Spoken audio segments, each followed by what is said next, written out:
Всем привет! Вы на канале Вещь, и мы будем говорить об истории возникновения обычных для нас вещей. Много ли мы знаем о вещах, которые нас окружают в жизни? Скорее всего, не очень. И поэтому мы попытаемся разобраться в этих простых вещах. И наша сегодняшняя история о самой важной вещи в быту, которая помогает нам соблюдать чистоту. С ее помощью мы облегчаем себе повседневную жизнь. Как, когда, зачем и почему людям понадобилось стирать вещи с помощью технологий. Давайте разбираться. Поехали! В наши дни мы уже не представляем себе жизни без различных бытовых приборов. Особенно нам облегчает существование стиральная машина. А какие-то 170 лет назад хозяйки тратили на стирку огромное количество сил и времени. И это, наверное, самое важное из изобретений для женщин, которые ведут быт. Сегодня можно забыть о проблемах, которые были еще недавно. Забросил белье, засыпал порошок, нажал на нужные кнопки и занимайся своими делами. А раньше приводить и поддерживать механизм в действие нужно было вручную, а заодно и волосы беречь. Могло ведь и в отжимные волки затянуть.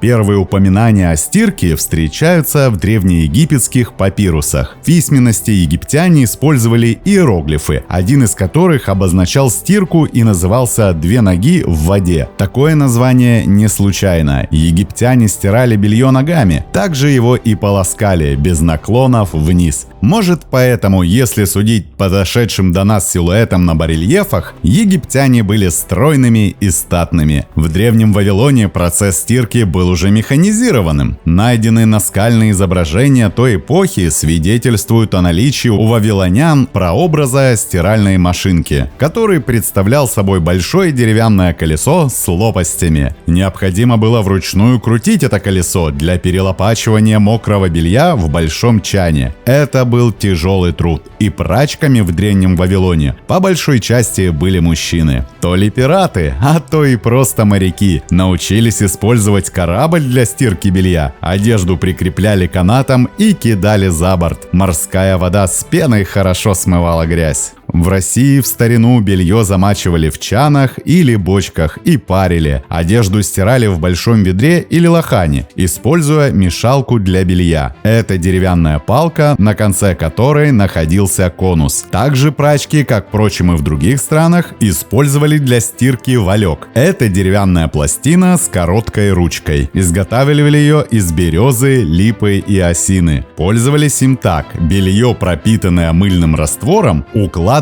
на доски, а потом били вальком по белью. Самыми нарядными являлись подарочные вальки, которые парни преподносили девушкам. После стирки полоскали белье на речке. Зимой белье стирали в корыте, а полоскать ходили к проруби. Кстати, женщины терли ткань о камни, добавляя песок в качестве абразивного материала. Впрочем, одного песка для хорошей стирки явно не хватало. Нужно было еще как-то химически воздействовать на белье. И древние люди знали, как именно. В Италии археологи обнаружили частицы мыла, в создании которого были применены лучшие отстирывающие вещества того времени – жир и зола животных, приносимых язычниками в жертву. Итак, чтобы заглянуть вглубь истории, давайте еще раз уточним, что же такое процесс стирки. Домохозяйка ответит: это рутинная и повседневная забота. С точки зрения женщин, это лишь руки, порошок и вода, желательно горячая. Не потому ли лучшие умы человечества бились над изобретением приспособлений для стирки? С научной точки зрения, стирка – это просто переход белья из грязного в чистое состояние. Дело за малым – как совершить этот переход. В Европе, в принципе, как и везде, мужчины не стали осваивать профессию прачки. Тем более, что ни стирка ногами, ни специальные механизмы там не прижились. Женщины Европы гнули свои спины над корытами и использовали для стирки ребристую стиральную доску, об которую в кровь обдирали руки. Помог женщинам человек, имя которого теряется в веках, но который догадался свернуть в кольцо стиральную доску, заставив вращаться ее вокруг белья. Впрочем, первым изобретением стиральной машины принято считать обыкновенную стиральную доску, по крайней мере запатентованную, и она появилась в 1797 году. И это был первый шаг к великой чудо-машине. И буквально через через полвека, в 1851 году, Джеймс Кинг в США получил патент на стиральную машину с крутящимся барабаном, которая сильно походила на современную, но которая приводилась в действие ручным способом. А с точки зрения патентных бюро, первым устройством для стирки одежды и белья стал аппарат, зарегистрированный в 1855 году. Патент на него оформил американский изобретатель Мур. Его устройство состояло из деревянного ящика на небольших колесах, из которого виднелась движущаяся рама и сложные конструкции, сделанные в основном из металлических деталей. Ящик наполняли бельем, а в специальную емкость закладывали деревянные шарики и добавляли немного моющего раствора. Раму двигал по вертикали специальный рычаг, а шарики при этом перекатывались по загруженному белью то в одну, то в другую сторону, имитируя трение рук. А вот следующее поколение стиральных машин кардинально преобразилось. Технический прогресс, как мы выяснили, к концу 19 века стремительно набирал обороты. В 1877 году количество патентов на устройства для облегчения стирки лишь в США зашкаливало за 2000. Правда, далеко не все изобретения получили путевку в жизнь. Были, например, и такие машины, которые за один цикл могли постирать лишь одну пропитанную потом рубаху. Такие идеи не проходили по конкурсу. Хотя еще в 1850 году в Калифорнии появилась машина, позволяющая отстирывать сразу 12 рубашек. Ее придумали золотоискатели. Вот кому уж точно нужна была большая стирка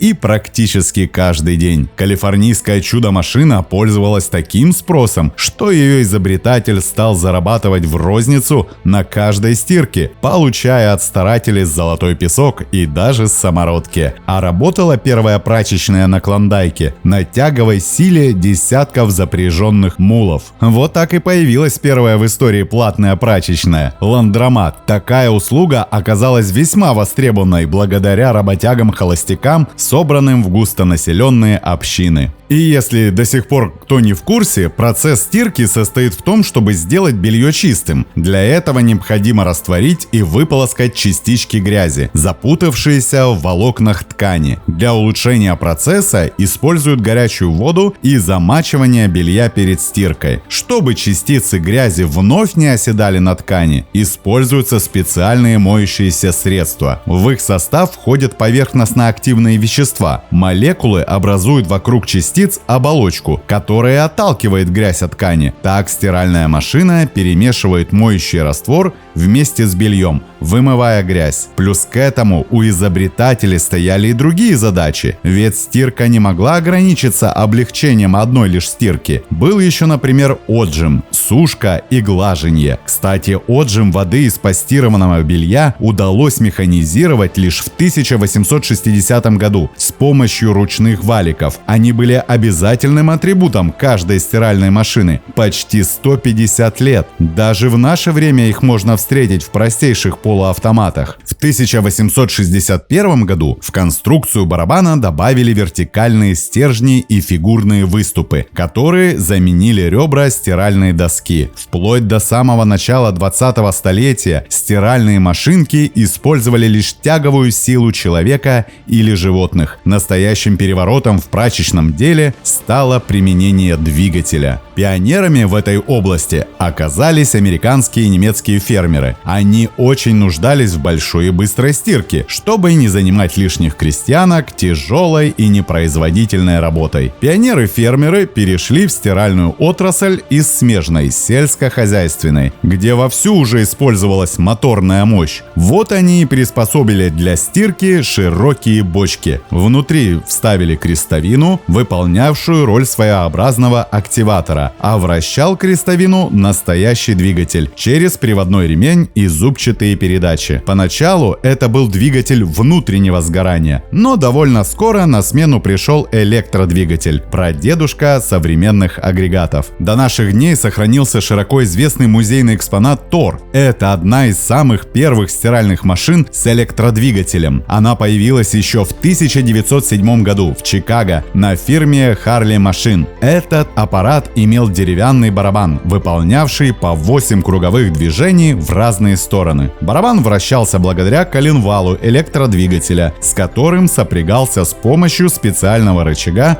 внизу машины. Но до современных стиральных машин подобному чудо техники было все еще очень далеко. И первое серийное производство стиральных машин началось в Европе в самом начале 20 века в немецкой компании Mill & Size, которая ранее выпускала сепараторы для молока и маслобойки. Фирменные маслобойки Милле были деревянной каткой с несколькими лопастями, которые вращались вручную. И именно тогда владелец компании Карл сообразил, как доработать конструкцию маслобойки и адаптировать ее для стирки белья. Первая стиральная машина называлась Гера. Это была простая дубовая бочка с электроприводом и мешалкой. В 1901 году стартовало серийное производство дубовых прачек, которые неожиданно получили огромный успех во всей Европе. А в истории техники принято считать 1901 год годом рождения современной стиральной машины. Идею, как водится, позаимствовали конкуренты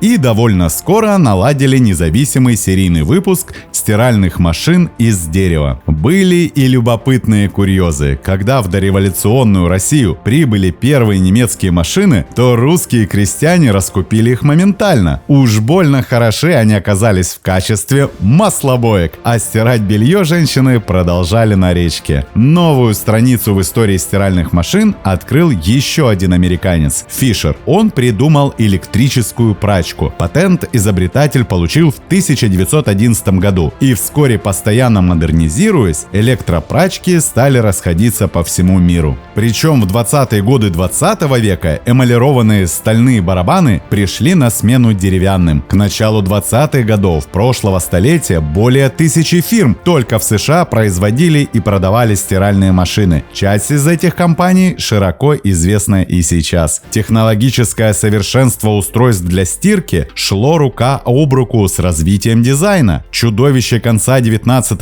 века с открытыми железяками превратилось в изящный полезный прибор и стильный аксессуар. В работе над чудо-машиной включились не только инженеры, но и армия промышленных дизайнеров. Стиральная машина, благодаря стремительному распространению, в корне изменила представление о бытовых удобствах и домашнем хозяйстве. Американские соцопросы показывают, что в середине 20 века стирка вернулась домой. До этого момента машинная стирка тоже широко использовалась, но в общих прачечных, куда домохозяйки сдавали белье. Когда стиральная машина стала доступной и компактной, утопическая мечта американских феминисток сбылась. Женщина из потребителя услуг превратилась в потребителя товара, что в немалой степени дало новый импульс в развитии промышленности. В 30-е годы на стиралках появляются таймеры, пока только механические, а также электронасосы для слива воды. Но самое важное, что со второй четверти 20-го столетия, благодаря стиральной машине, меняется и структура занятости женщин. За 10 лет прислуги в Америке стало меньше на 400 тысяч человек. Производство стиральных машин было приостановлено на время Второй мировой войны в пользу производства военного оборудования. Тем не менее, многим производителям бытовой техники было дано разрешение на проведение исследований и разработок стиральных машин в годы войны. Многие воспользовались возможностью разработать автоматические машины, понимая, что они представляют будущее для отрасли. General Electric также представила свою первую автоматическую модель с верхней загрузкой в 1947 году. Эта машина обладала многими функциями, которые встроены в современные машины, пусть и не на таком уровне. В 1948 запатентован программный модуль для стиральных машин с применением перфокарт в качестве носителя информации. А к 50-м годам полностью автоматическая стирка становится обыденностью. Стиралку уже больше не называют чудо-машиной. С этого времени в магазинах можно выбрать машину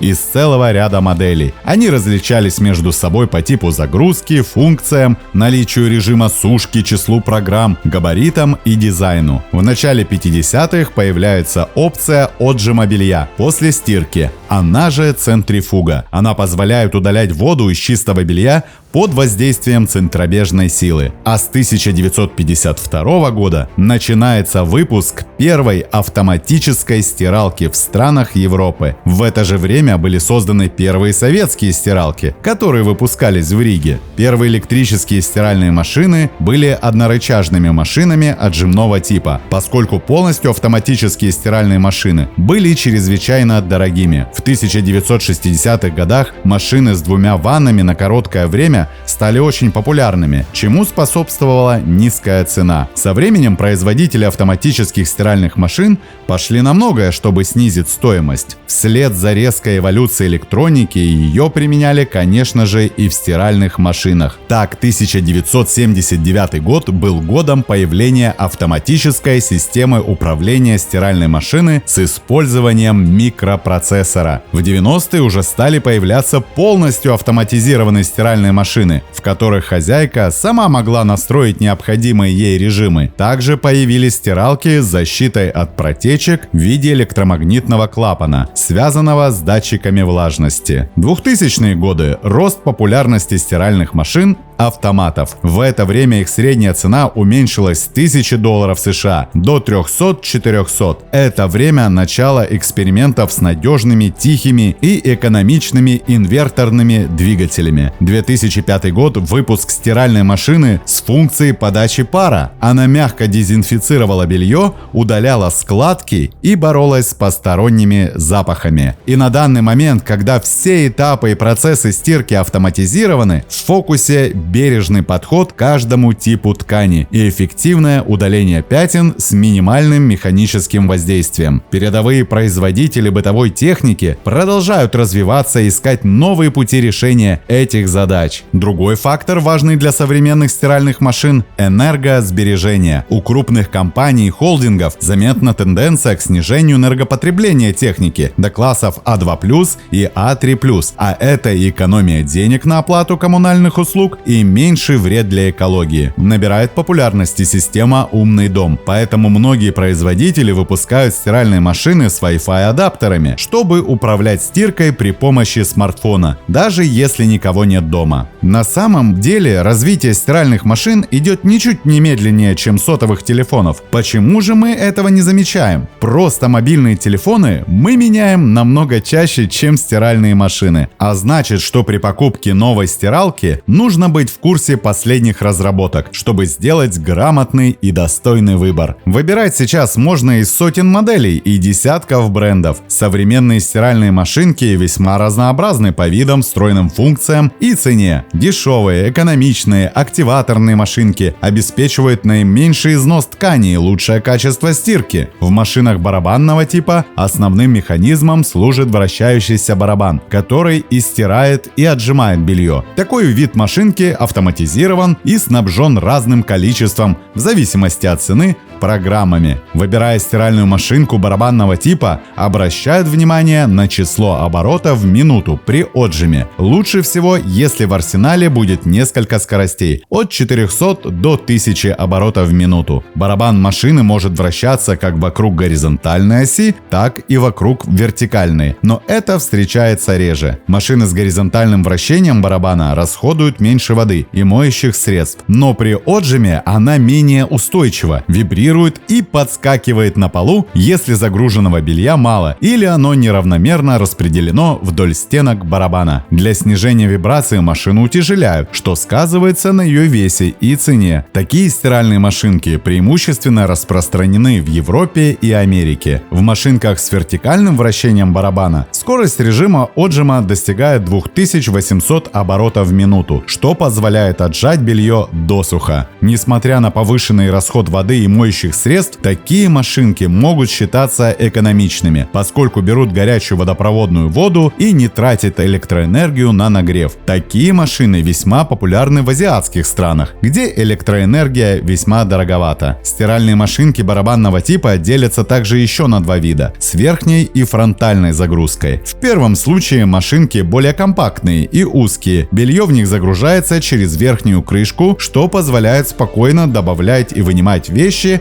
во время стирки. Во втором случае белье загружается через дверцу на на передней стенке. Машины с фронтальной загрузкой более популярны, однако следует отметить, что качество стирки одинаково при обоих способах загрузки белья. Воздушно-пузырьковые стиральные машины обеспечивают стирку с кипячением при комнатной температуре и затрачивают меньше энергии, чем другие виды машин. Такая машина после подключения к горячей и холодной воде сама смешивает воду до получения нужной температуры. Предусмотрен режим в холодной воде и в кипятке. И все же наибольшим спросом пользуются стиральные машины барабанного типа, в которых можно постирать и деликатные вещи, и куртки, и одеяла с подушками. А у кого есть нехватка места на полу, пожалуйста, уже есть и навесные стиральные машины. Последние десятилетия стали популярными ультразвуковые стиральные машины. Они удобны для дачи, поездок и для стирки особо деликатных вещей. Особенностями является то, что при стирке отсутствует механическое трение белья. Белье после стирки полностью дезинфицируется. Потребление электроэнергии прибором не более 15 Вт. И сложно сказать, какими будут стиральные машины еще лет через 20-30. Но кажется, что совсем скоро фраза «ручная стирка» будет ассоциироваться только с режимом стиральной машины для деликатных тканей на дисплее. Хотя на самом деле для многих женщин в мире ручная стирка остается обыденностью и является трудоемкой и тяжелой рутиной. И хотелось бы, чтобы этот процесс стирки был облегчен стиральной машиной и не был бы таким долгим, утомительным и иссушающим кожу нежных рук. Ведь при правильном уходе и бережном отношении срок службы машинок может продлиться до 10-15 лет. Хотя кто знает, какая стиральная машина появится в продаже уже завтра.